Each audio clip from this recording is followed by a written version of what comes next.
When we're kids, we're very creative, but the school system is designed to transform us from a creative into a compliant worker. You'll spend the rest of your life relearning how to be truly creative.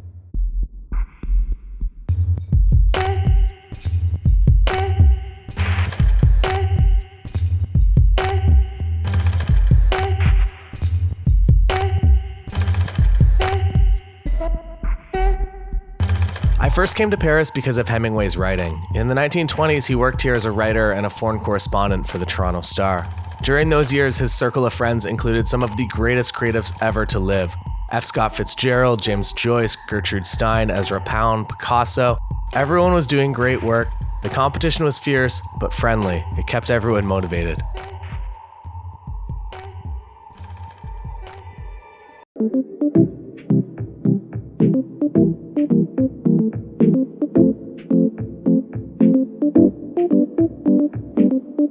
Disturbing the peace with some peace of mind.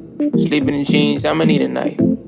OD on the cheap advice. OC on the cheapest flight. Lately I've been on the move trying to get to something. But I told her I've been running just to see the sights, see the lights, and they're not my types who would chill with a brother if it's ice all white, but it's not. Am I living life in a box? Tell if it's a crisis or not. I hate coming off too normal, but I can use a wife and a dog and a job and a white fence off where the white kids walk. Well, if I've been lost, don't know where the days went.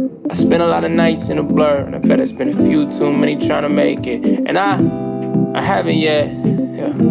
We had to bet. I'm only here, yeah. You know.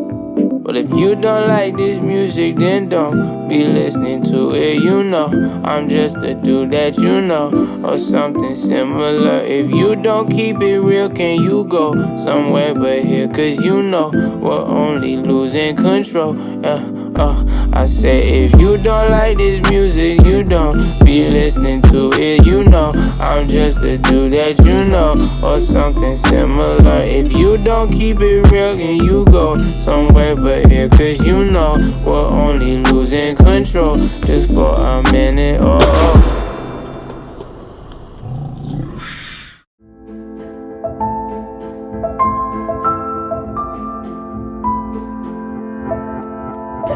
And what do you love most about Paris? Cheese, bread. Grew up in San Francisco, came to Paris with that generic romance, Parisian romance story. I met a Frenchman, fell in love, followed him to Paris, and I think it's 23 years of marriage later, all's good. Growing up, did you ever dream of moving to Paris? Was this the thing, or did this just... My husband and I grew up in rural New York, so we would never have been able to guess or even probably dream as young children that we'd end up in Paris. How is it different than the US as far as just terms of living? It's so different. I feel like it's changed a lot since I've moved here, but 10 years ago I really felt like I was living back like 20 years. Yeah. Things are behind, things aren't as efficient. But at the same time, people have this concept of really enjoying themselves. What they say in French is le joie de vivre. So my English accent. So it's not necessarily a lack of efficiency. It's just that it's intentionally inefficient. That you want to sit here and have your coffee at the cafe, and not be constantly in search of what's next. That's a good way to put it. It's not the American grab a Starbucks and coffee to go, because it's just like, what's the point? Like, when are you enjoying that coffee? It's like, no, I'm going to take that moment, even at lunch, for example. Intentionally carve out that moment to like have it be a moment, and they conserve it. And there's something charming about it. Even like, as frustrating it is that shops and things aren't open on Sundays. I mean, it's getting a bit better. It's still like, no, Sunday is just, it's a day off. You know, for our kids to be going to the Musée d'Orsay or to the Louvre for their field trips, like, what an incredible opportunity. I think back to the experience my children had of kindergarten, and they looked at famous, like, amazing paintings every morning with their teacher. And they would put like two up against each other and talk about the symmetry and the contrast and the style, and then like build in the mythology. And I did not do that in kindergarten. So I'd like to revise this episode's opening statement. Can I do that? I think we can do that. Not every country's school system exists simply to create compliant workers, though this is an element and it's kind of how society works. The original opening statement came from my personal bias growing up in the Canadian public schooling system, which is very similar to our brother from the South, the United States. As Michelle spoke to, her kids in Paris are exposed to the best artists of all time as part of kindergarten. When great taste is ingrained in you in such an early age, you will naturally grow up creating a higher standard of work, as well as holding yourself accountable to that higher standard of work. Do you think everyone is creative? It's kind of like, do you think everyone is funny? I don't think everyone is creative. I think we all have our abilities. I think that you can hone those abilities, and some people are gifted and some people really have to work at it. Do you consider yourself a particularly creative individual in any aspect of the realm of creativity? Yeah, I would have to say business creative. There are a lot of levels to creativity, from the initial concept and vision to the actual capture to the business and marketing side. Everyone will find their strengths in a different place, and if they bring you happiness and enjoyment, it's worth staying on that road to see where it leads. I am a firm believer in doubling down on your strengths and enjoyment and outsourcing your weaknesses to someone that can just do them better than you.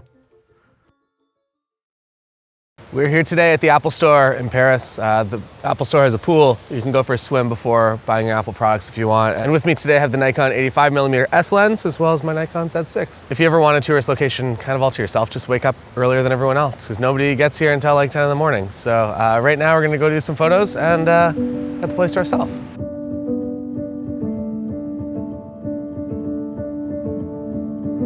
To become more creative means to forget your past conditioning, to begin to think like your true self again, to embrace your inner second grader with the artistic taste that you've developed since then, to create and to understand what is worth keeping, why it is worth keeping, what is worth improving on, and what to do next, to not be creative for the sake of creativity, but because it can be new and interesting again.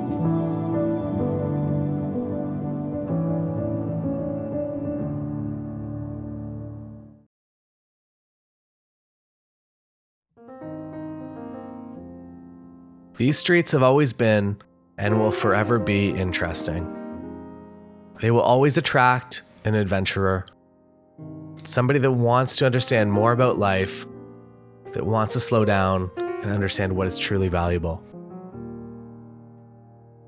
The history and creativity runs deep here, and while there is no direct roadmap to becoming more creative, my advice is this. True creativity happens when you stop thinking, when you exist in a moment without weight. For me, travel is the best way to turn off, to stop thinking, to find my true self, and to recharge. I always come up with my best ideas when I'm somewhere unfamiliar. Live, explore, and do something interesting. See you next time.